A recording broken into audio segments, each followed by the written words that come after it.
Assalamualaikum warahmatullahi wabarakatuh. Ketemu lagi dengan channel D Yusuf ya. Kita hari ini mau produksi ya. Kita mau giling gabah supaya menjadi beras. Kita mau ke penggilingan. Penggilingannya lagi nyala, lagi produksi buat pengiriman ke Jakarta lagi. Oke, ikuti terus ya teman-teman ya.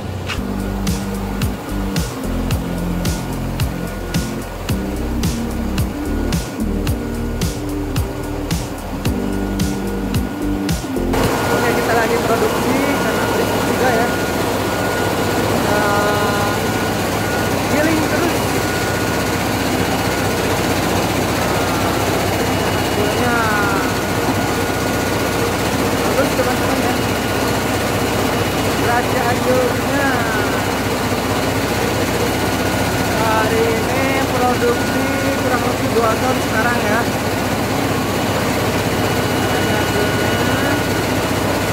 Karena berisik juga ya dalam penggilingannya, karena di sini kita masih pakai mesin dompeng ya kalau nggak salah ya, dari Kubota, jadi masih pakai tenaga orang, jadi nggak pakai eskavator atau apa namanya buat pakai mesin itu ya.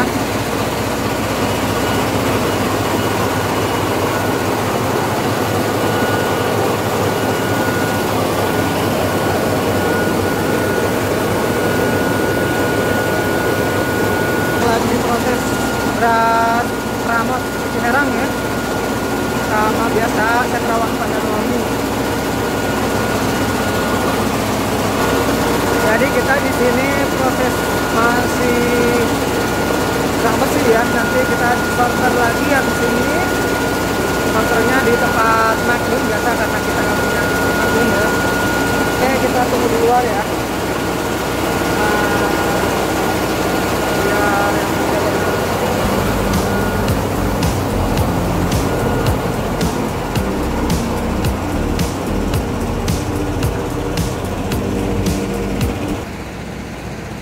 Sambil kita nunggu produksi beras ya. Kita hari ini sih ada rencana ke teman penggilingan juga ya, yang ada di sebelah sana, Cianjur agak selatan gitu ya, ke sana ya. Kita mau cek di sana, katanya ada beras bagus juga. Karena kita juga butuh pasokan yang banyak juga ya untuk berasnya. Jadi kita cek sana berasnya, ataupun lihat barangkali ada gabah-gabah yang bagus di sana ya, dari petani-petani daerah sana. Nanti mungkin agak siangan ya, habis beres kita produksi di sini. Nanti kita langsung ke sana, kita lihat-lihat juga di penggilingan yang sana ya. Dia punya lumayan gabahnya banyak ya, punya beras juga banyak.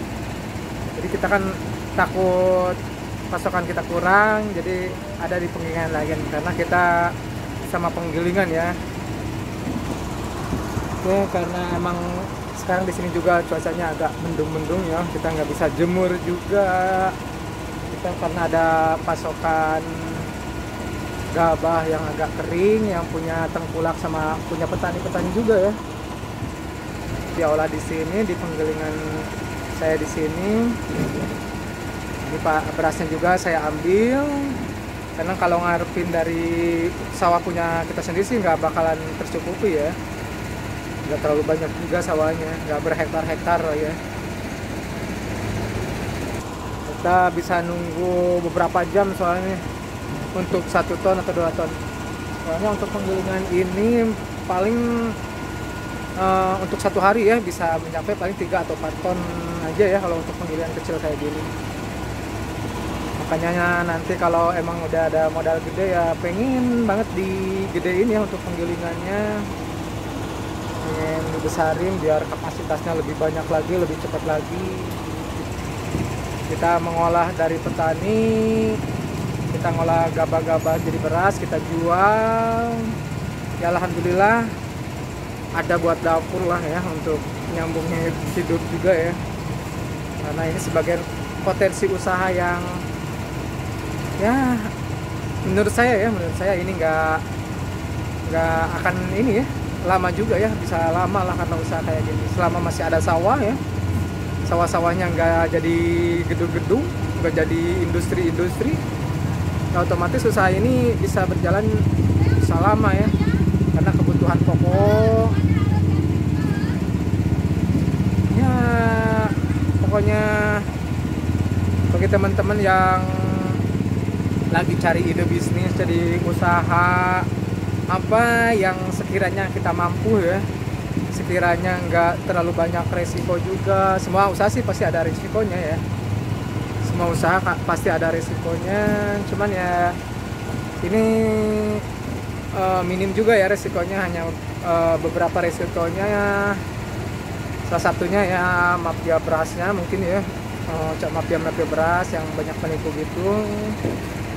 Kalau untuk bahan produksinya seperti berasnya bisa tahan lama ya. Kalau beras ya paling kena kutuan, paling apalagi ya kalau beras cuman kutuan ya. Sebenarnya kalau kutuan itu juga bukan dibilang beras jelek juga ya. Kalau kutuan itu berarti sih berasnya bagus banget ya, beras banget karena tidak pakai pengawet juga ya. Paling itu aja ya resiko dari beras.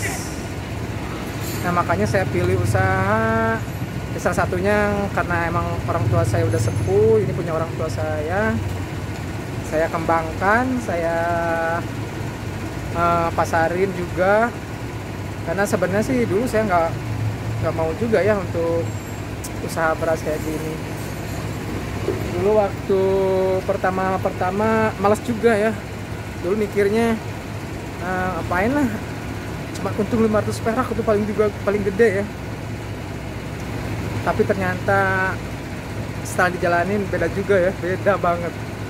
Karena itu logika kita aja sebagai manusia. Ternyata setelah dijalani, alhamdulillah banget, usahanya malahan bisa lebih dari gaji ya. Apalagi sebelum corona kemarin ya, itu pendapatan alhamdulillah banget ya. Dalam 3 minggu kita bisa mencapai 20 atau 30 juta loh bersihnya ya. Kalau dulu sih emang saya gampangin ya, ngapain cuma 500 rupiah, cuman untung 1 kilo 500 rupiah. Nah itu pemikiran saya dulu ya, waktu saya lagi masih kerja juga ya. Karena kebetulan juga kalau sudah mentakdirkan saya untuk menjadi pengusaha juga mungkin ini. Karena dulu saya mendingan kerjaan lebih aman, lebih ya penghasilannya benar-benar ya udah jelas. Kalau usaha kan ya kadang lagi tinggi, lagi bagus, kadang lagi jelek. Tapi kalau selama saya rasain di usaha beras ini, alhamdulillah ya, resikonya pas waktu kemarin aja sih ya, sebelum corona saya jadi bercerita tentang masalah kemarin ya, waktu saya bikin video yang tentang bansos ya. Karena ada corona ya, nama juga pengusaha ya, yang sampai mobil saya habis, kendaraan semua habis ya. Itulah resikonya usaha. Tapi alhamdulillah beras, meskipun saya kemarin down ya di waktu corona, sekarang di tahun 2021 ini, sekarang bulan Januari ya, mau Januari akhir, alhamdulillah perkembangan beras agak naik lagi ya. Karena mungkin kemarin saya dengar di berita juga untuk bansos ditiadakan ya, bukan dalam bentuk barang, bukan bentuk barang-barang yang dikasih untuk masyarakatnya. Katanya sih langsung bentuk uang ya, dikasih ke masyarakatnya. Nah itu sebenarnya sih yang saya harapin sama pengusaha-pengusaha kecil yang ada di kampung ya. Jadi si masyarakat yang dikasih uang dari pemerintah bisa langsung beli ke penggilingan kita yang kecil-kecil kayak gini. Jadi perekonomian bisa terangkat lagi ya, meskipun nggak seperti biasanya ya sekarang ya. Karena mungkin sekarang masih dalam proses perbaikan juga ya ekonominya ya.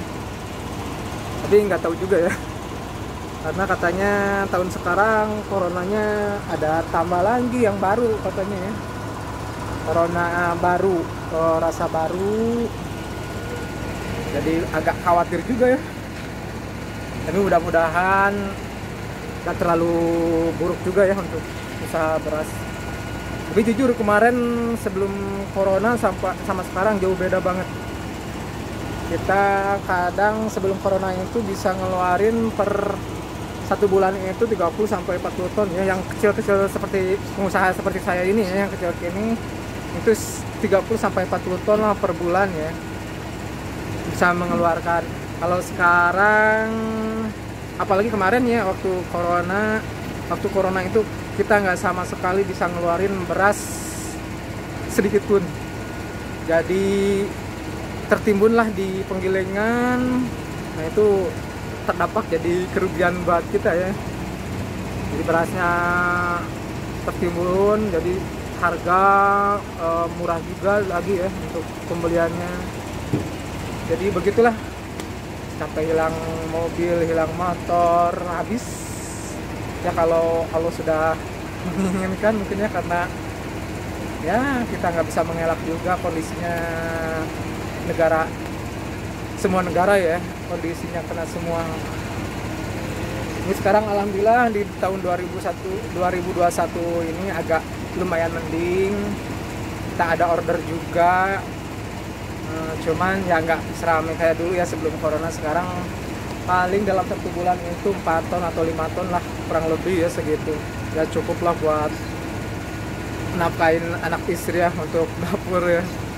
Kita cukup buat jajan-jajan anak. Oke, kita sudah sampai di penggilingannya teman saya juga ya, teman apa yang pengusaha beras ya, sekaligus pengusaha yang ada di daerah Cianjur, agak apa ya namanya, agak selatan ya kalau sini ya. Kita punya ini juga kumpulan penggilingan juga ya. Jadi setiap pengusaha di masing-masing apa tempat yang menguasai berasnya macam-macam juga ya. Ada Ramos, ada Pandanwangi juga ya, karena terkenal Cianjur. Kita sekarang lagi ke penggilingannya, punya pengusaha beras juga ya di sini ya, di daerah Cirebon. Oke, kita lihat usahanya juga di penggilingan sini ya teman-teman ya. Kita lihat proses gabahnya juga, lagi jemur lagi ini, karena di sini juga banyak banget untuk padi-padinya, apa gabah-gabahnya sama ini.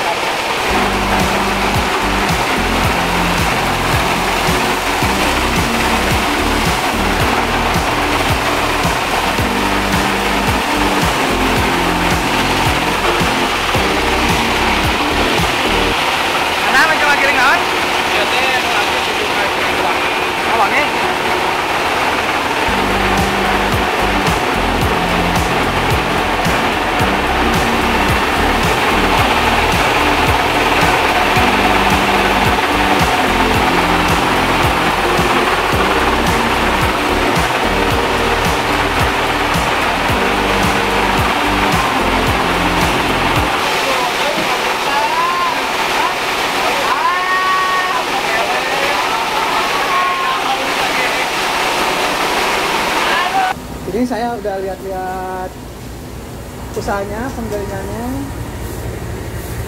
sama nah itu ada jemuran gabah ya, jemur gabah, pokoknya di sini banyak banget ya, komplit ya, ada macam-macam juga teman.